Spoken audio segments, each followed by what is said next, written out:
Inva est une entreprise d'inclusion créée par Vinci Autoroutes et le groupe Lavarap. En un an, elle a réussi à se développer sur le créneau de l'entretien des aires d'autoroute et envisage d'étendre ses prestations dans tout le secteur des transports. Inva, c'est avant tout une entreprise de nettoyage qui a été créée avec Vinci Autoroutes. Donc les premiers métiers identifiés, c'était des besoins identifiés avec la direction générale de Vinci, qui était le nettoyage des aires d'autoroute. On est performant. Ce n'est pas parce qu'on est une entreprise sociale dite d'insertion qu'on est moins bon que les autres. Bien au contraire. Si l'entreprise est performante, c'est parce que les personnes recrutées en insertion se sentent valorisées. On est quand même là pour, au service des gens. Il y en a qui travaillent dans les routes pour que les voitures puissent rouler. Nous, on travaille dans les airs pour que les gens puissent aller aux toilettes et que ça soit propre. Pour moi, il n'y a pas de sous-métier, c'est très bien. La plupart des salariés de Inva étaient auparavant découragés, car ils n'arrivaient pas à trouver un travail. Pendant un long moment, j'ai cherché du travail un peu partout. J'y arrivais pas trop parce que justement, j'avais pas de diplôme, aucune qualification. Donc pour les employeurs, c'était difficile. J'arrivais pas à aller où je voulais. Et j'ai vu une offre d'emploi de chez Inva.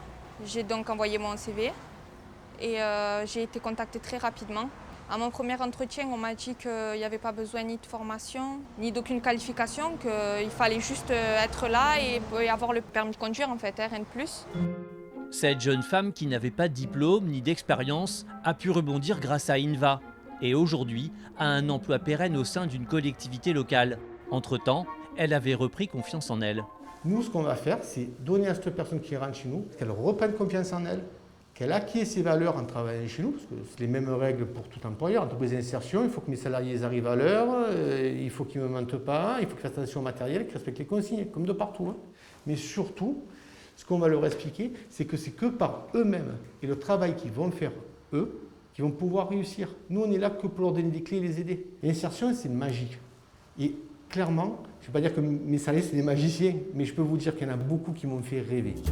Pour le directeur de Inva, l'évolution des personnes en insertion est très facile à percevoir. Quand la personne elle arrive chez nous, elle est les yeux tirés. Elle regarde ses pieds lorsqu'elle marche. Vous voyez un salarié chez nous, au bout de 3-4 mois, il a le sourire. Les tris, il n'y en a plus, il n'a plus de cernes. Et quand on voit qu'il commence à regarder très loin, qu'on commence à regarder après l'horizon, eh bien là on lui dit, il faut que tu partes. C'est quoi ton projet pro? Il a pris confiance en nous. Parce que nous, on le respecte. On lui dit des choses quand elles vont bien, et des choses quand elles ne vont pas bien. C'est tout. Avec ces méthodes, Inva progresse. Son modèle est aujourd'hui rentable et elle a l'ambition d'étendre ses activités. Aujourd'hui, on travaille avec Vinci Autoroutes. On a appris à travailler et à comprendre surtout quel était le besoin du client et la finalité. Maintenant qu'on a compris ça, on va aller proposer nos services auprès d'autres entreprises, exemple la SNCF, le domaine du ferroviaire. On est en train, là, depuis quelque temps, de travailler sur l'aéroport de Marignane. C'est faire d'Inva une entreprise d'insertion à vocation sociale, mais spécialisée dans le domaine du voyageur.